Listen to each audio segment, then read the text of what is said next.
বুঝতে পারিনি পাটা ভুল জায়গায় পড়ে গেছে। সেই জন্যই তো তাকে একটু দেখতে হতো। তুমি পা দিচ্ছ থালাতে আর তাকাচ্ছ অন্যদিকে। যাকে যাক, যা হয়ে গেছে হয়ে গেছে। তুমি তো পা ডুবেওছো, এবার সোজা এদিকে চলে এসো তো, এসো দেখিনি। সে যেন এক গত জন্মে জল ঝাপসায় না ছবি, কখন যেন হারিয়ে গেছে সেই তরঙ্গ গোপন চাবি। সে ছিল এক চিলে কোঠা, দেওয়াল জুড়ে থমকে ঘড়ি, চোখ মেলানো খিড়কি সদর, কার ডাক নাম পরমেশ্বরী, পরমেশ্বরী।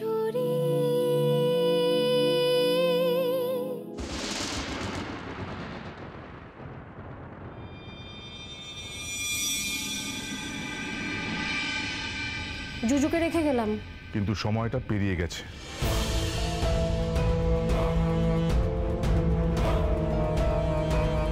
হ্যাঁ জুজুর খেতে একটু দেরি হয়ে গিয়েছিল, মানুষ তো, যন্ত্র তো নয়। বড় বড় কথা বলো না, মানুষ তো যন্ত্র নয়। টাইম মেনটেন করাটা কোনো যন্ত্রের ব্যাপার নয়, ওটা একটা অভ্যেস। তুমি নিজে যখন অফিস যাও তখন টাইম মেনটেন করো না?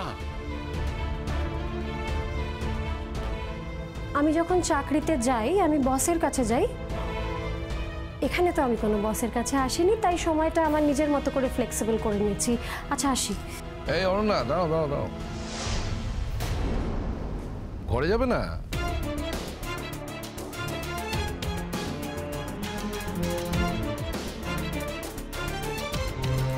মুচকা, আমি তো বরাবরই বাইরের লোক, আজও তাই আছি।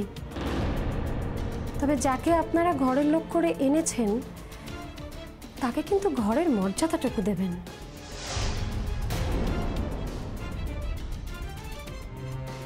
আজ শুরুতেই যে কাণ্ড কারখানা দেখছি তাতে আমার মনে হচ্ছে না ওর পক্ষে খুব একটা ভালো থাকা সম্ভব।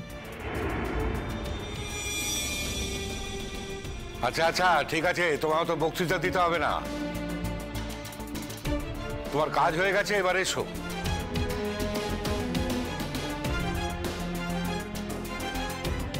শোনো দাদু ভাই, সবসময় তুমি আমার মামাম কিভাবে অপমান করে কথা বলতে পারো না, এই আমি তোমাকে বলে দিলাম।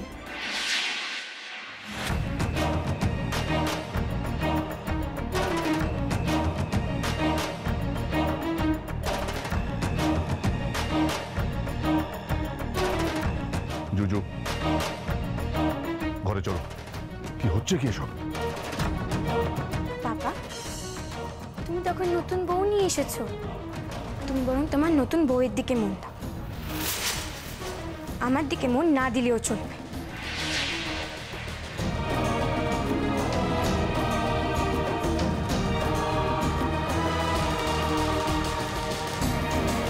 জুজু, আমি তোমার সঙ্গে কথা বলিনি জেঠুমণি। জুজু, বাবা পাপার সঙ্গে এভাবে কথা বলে কেউ? বলে।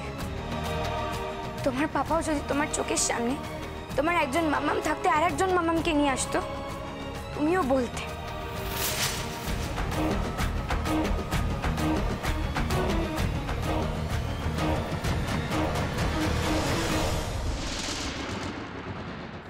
জুজু, আমি কিন্তু তোকে অনেক করে বুঝিয়েছিলাম মা, তুই কিন্তু আমার কথা রাখছিস না। আমার সামনে সবসময় সবাই তোমাকে খারাপ করে কথা বলবে, আর আমি সেটা মেনে নেব, তাই না? কেন মাম্মা, আমি তোমার মেয়ে না? ভালোই তৈরি করেছে বুঝলে অভিমন্যু। তোমায় বলেছিলাম না ওই যে নিয়ে যায় ব্রেন ওয়াশ করে ছাড়বে।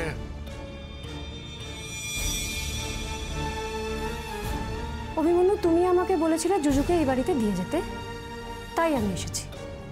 আমি আমার নিজের দরকারে কিন্তু এখানে আসিনি। যদি তোমরা ব্যবস্থা করতে জুজুকে ফিরিয়ে আনার, তাহলে আমার এখানে আসার কোনো প্রয়োজন হতো না। তাই তুমি ওনাকে একটু বলে দাও ওনার ভাষাটা সংযত করতে।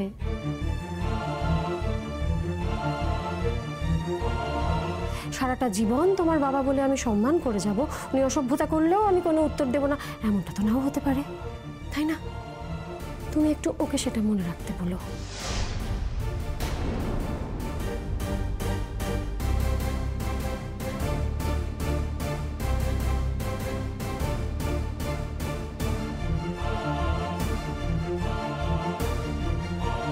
আশি ভাই,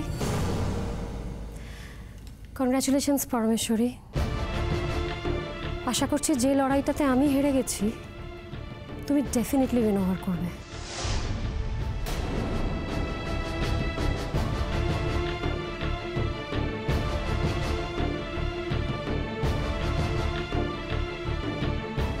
আমার শুভেচ্ছা রইল। আসি।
ও বৌমা, বৌমা এসো এসো এসো। আমি তো জানি সেই সকালবেলা কোণে বিদে হয়ে এওছো, খাওয়া দাওয়া তো কিছু হয়নি কো। হ্যাঁ, আজকে আর তুমি সকলের সঙ্গে বসে খেতে হবে নি, ও অনেক বেলা হবে ওদের সঙ্গে খেতে গেলে। এসো, আমি নিয়ে এসেছি একটুখানি, তুমি এখানে একটু খেয়ে নাও তো। এসো এসো, আর দেরি করুনি। এসো, চলো চলো চলো চলো। বৌমা, তুমি এগুলো জামা কাপড় বদলাওনি তো কেন? ওই সুটকেসে আছে কি, আমি বার করে দেবো। আপনি আবার কষ্ট করে খাবারগুলো এখানে নিয়ে এসেছেন মা? ছি ছি, এ ভারী লজ্জার ব্যাপার মা। আমার এতে নজর কি আছে গো? নতুন বউ বই তো নও তুমি। পুরনো হয়ে গেলে কি আমি এখানে তোমার খাবার নিয়ে আসবো? তোমাকে চুপি চুপি একখানা কথা বলি। বসো না, বসো, একটু বসো।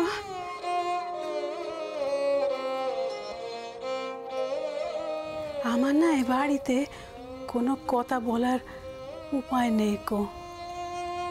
হ্যাঁ, এ বাড়িতে আমার মতো মুখ্য সূক্ষ্ম তো কেউ নেই কো।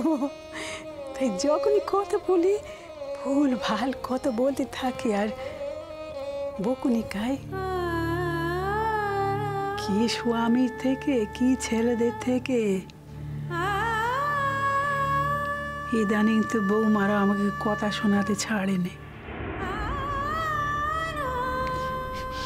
হবে না বা কেন? তারা তো সব বিদ্বান মানুষ, আমার সঙ্গে কি আর তাদের বনে? এই তুমি এসো আমার কাছে, তুমি আমার মনের কথা শুনবে, বুঝবে। আমি খুব আশা করে আছি। মা,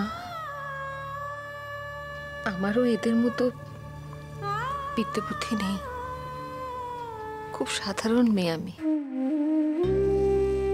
কিন্তু মা, আমি এই বাড়িতে এসে একটা কথা বুঝতে পেরেছি, আপনি এই বাড়িতে সকলের থেকে একেবারে আলাদা, অন্যরকম,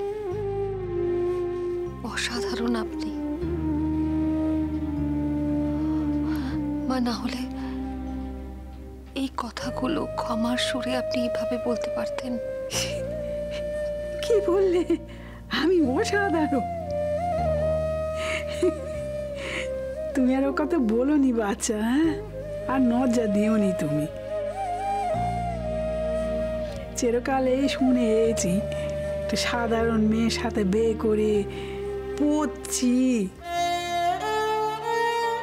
এমন একখানা মেয়েকে গোছে দিল যার না আছে বিদ্যে, না আছে বুদ্ধি।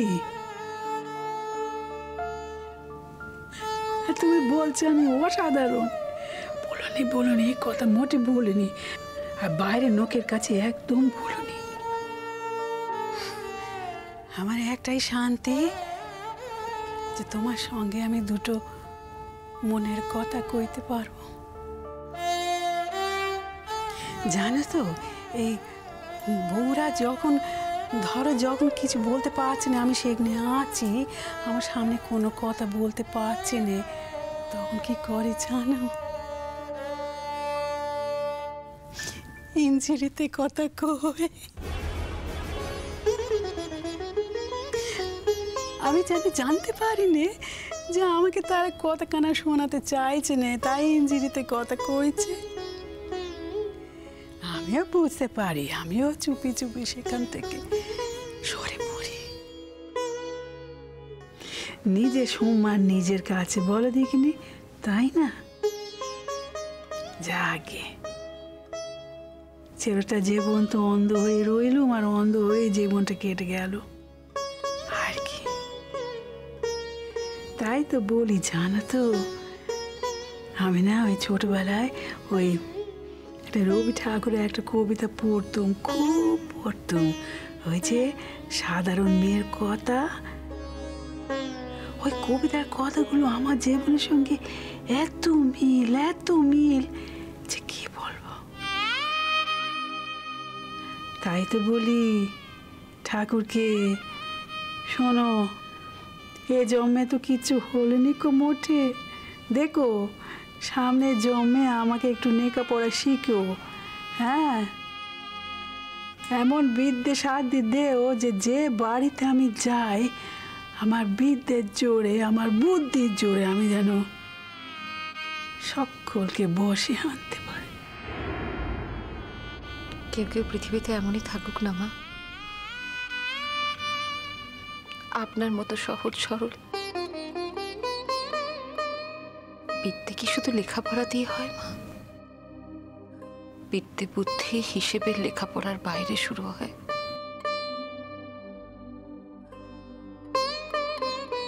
এ কথা আমার বাবা বলতেন, জানেন, হয়তো আমায় সান্ত্বনা দেওয়ার জন্যই বলতেন, কিন্তু জানেন মা, যখন আমি খুব ঘোর বিপদে পড়ি, বিদ্যে বুদ্ধির বহর নেই বলে কথা শুনতে হয়, তখন বাবার বলা এই কথাগুলোকে আঁকড়ে ধরে আমি বেঁচে থাকি। হ্যাঁ গো বৌমা, তোমার দেখছি আমারই মতো অবস্থা, হালে পানি নেই কো। তোমাকে আরেকখানা কথা বলি, হ্যাঁ, চুপি চুপি। এবারে ছেলে না একটু মেজাক বেশি, তার একটু তম্বি করে বেশি। ওই তম্বি থেকে তুমি ভয় পেও যেওনি, বুঝেছো? আমার বাবুর আগের বউ অনন্যা, সে মেয়ে কিন্তু খারাপ ছিল নি, কিন্তু ওই যে তম্বিটা মানতে পারলো নি। আর কেন মানবে বলো দেখিনি? সে লেখাপড়া করা মেয়ে, বড় চাকরি করে, সে কি আর আমার মতো মুখু সুখু? সে কেন মানতে যাবে? তুমি বলো দেখিনি। সেই জন্যই তাদের বনলো নিকো। আর সে তো কোনো অন্যায্য কাজ করেনি, সে চাকরি করতো। আর তুমি তো যখন বিয়ে করেছিলে তখন তো জানতে সে চাকরি করে। আর সেও তো কোনোদিন বলেনি কো যে বিয়ের পর আমি চাকরি ছেড়ে দেবো। সে তো বলেইছিল আমি চাকরিখানা বজায় রাখবো। তো তার একটু বেশি সময়ের কাজ, একটু দেরি হতো। তাতে কি, আমরা তো বাড়িতে এতজন লোকজন আছি, আমি কি বাচ্চাটাকে দেখতে পারতাম নি? হ্যাঁ, এই আগের দিনে কি হতো, আমাদের বাড়িতে আমার ননদের ছেলে মেয়ে তারা তো রেখে গিয়েছিল আমাদের কাছে, তাদের বদলি চাকরি, তারা তো আমাদের বাড়িতে থাকেও নি। তা আমরা কি তাদের ছেলে মেয়েকে মানুষ করতে পারিনি? তা আমার একখানা না দিনি, তাকে কি আমি মানুষ করতে পারতাম নি? তা নয় কো, আসল কথা কি জানো, মেয়েটি বাড়ি ছেলেদের চেয়ে বেশি রোজগার করত, সেইখানেই তাদের জ্বালা সবাই। আর আমার বাবু, তার কথা আর কি বলবো, এমনি ভালো। তুমি যদি তার কথা মতো চলো, সে এবার দুনিয়া তোমার পায়ের কাছে এনে দেবে। কিন্তু তুমি যদি তাকে টপকে যাওয়ার চেষ্টা করো, তাহলে সে তার রূপ দেখাবে। আর সে রূপ বড় ভয়ঙ্কর মা, আমি তোমাকে সাবধান করে দিলুম। তুমি বাবুর মন জুগিয়ে চলো, বাড়ির সকলের মন জুগিয়ে চলো, দেখবে সকলে তোমাকে ভালোবাসবে। ভয় পাচ্ছ? ভয় পেও নি। দেখো, যদি কোনো ভুল ত্রুটি হয় না, এরা খুব তম্বি করবে, খুব কথা শোনাবে। কিন্তু তুমি যদি ওই তম্বি ওই কথা একটু হজম করে নিতে পারো, তাহলে আর কোনো বিপদ নেই গো। হ্যাঁ, আমি তো করেছি, আমি হজম করতে শিখেছি বলেই তো এত বছর টিকে আছি।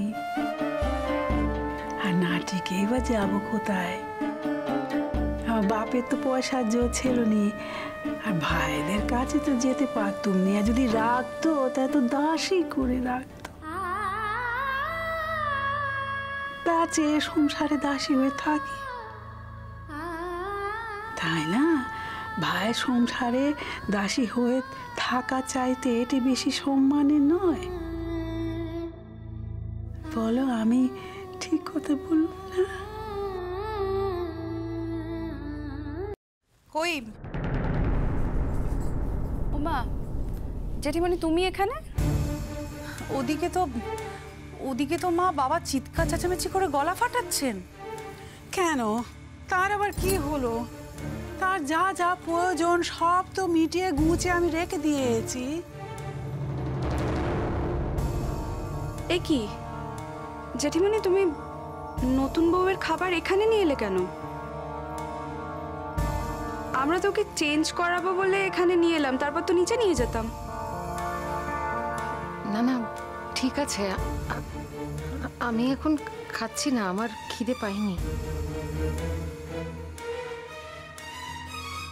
আচ্ছা মা, বাবা যদি জানতে পারেন কতটা রাগ করবে আপনি জানেন? এমনিতেই উনি চিৎকার চেঁচামেচি শুরু করে দিয়েছেন, আপনি নাকি যে চাটা দিয়েছেন তাতে চিনি নাকি বেশি হয়েছে। আচ্ছা মা, এতদিন হয়ে গেল এখনো বাবার চায়ে চিনির মাপটা বুঝে উঠতে পারলেন না? তোমার শ্বশুরমশাই রোজ একটা করে বায়না কাজ, যেমন রোজ চিনি দিই তেমনি তো দিয়েছি, সেই মাপে তো দিয়েছি। কালকে ওই মাপে দিয়েছিলুম, বলেছিলেন নাকি চিনি কম হয়েছে, চিৎকার চেঁচামেচি করেছিলেন। আজও সেই মাপে দিয়েছি, আজ আবার চিৎকার চেঁচামেচি করছে, বলছে নাকি চিনি বেশি হয়েছে। আর পারি নে তোমার শ্বশুরমশাইকে নে। ও শোনো বড় বৌমা, নতুন বৌমা তো একদম নতুন, তাই সকলের মধ্যে খেতে একটু লজ্জা পাচ্ছে। আমি তার খাবারের তাই জন্যে ঘরে নিয়ে এসেছি। না দেখো কত সকালবেলা বেরিয়েছে, হ্যাঁ সে কান্নাকাটি করেছে, খাওয়া দাওয়া কিছু হয়েছে? হয়নি তো মোটে, সেই জন্য বললুম এখানে খেয়ে নিতে। তোমরা কখন খাবে? হ্যাঁ, ততক্ষণ কি তাকে উপোস করে বসে রাখবো? তা আজকে দিনটা এখানে খেয়ে নিক না, কাল থেকে সকলের সঙ্গে বসে খাবে। কিন্তু মা, আমাদের বাড়ির দোস্তুর তো তা নয়, আপনি তো সেটা খুব ভালো করে জানেন। বাবা যদি জানতে পারেন বউকে তার ঘরে খাবার দেওয়া হয়েছে এবং সে তার ঘরে বসে একার মতো খাবার খাচ্ছে, তাহলে তো খণ্ড যুদ্ধ বাঁধিয়ে দেবে। চেঁচিয়ে চেঁচিয়ে কেন যে অশান্তি বাড়াতে যান আমি বুঝতে পারি না। আচ্ছা, তুমিও তো বলতে পারতে যে তুমি নিচে গিয়ে খাবে। দাদাভাই এটা দেখলে দাদাভাইও খুব রাগ করবে। দাদাভাই একদম পছন্দ করে না এরকম একার মতো থাকা। আমি তো কিছু বলিনি। মা কষ্ট করে খাবারটা নিয়ে এসেছেন, টেবিলে রেখেছেন, আমি তো খাইও নি। আমি না হয় তোমাদের সঙ্গেই খাবো, খাবারটা নিয়ে যাও, তোমাদের সাথে খাবো আমি।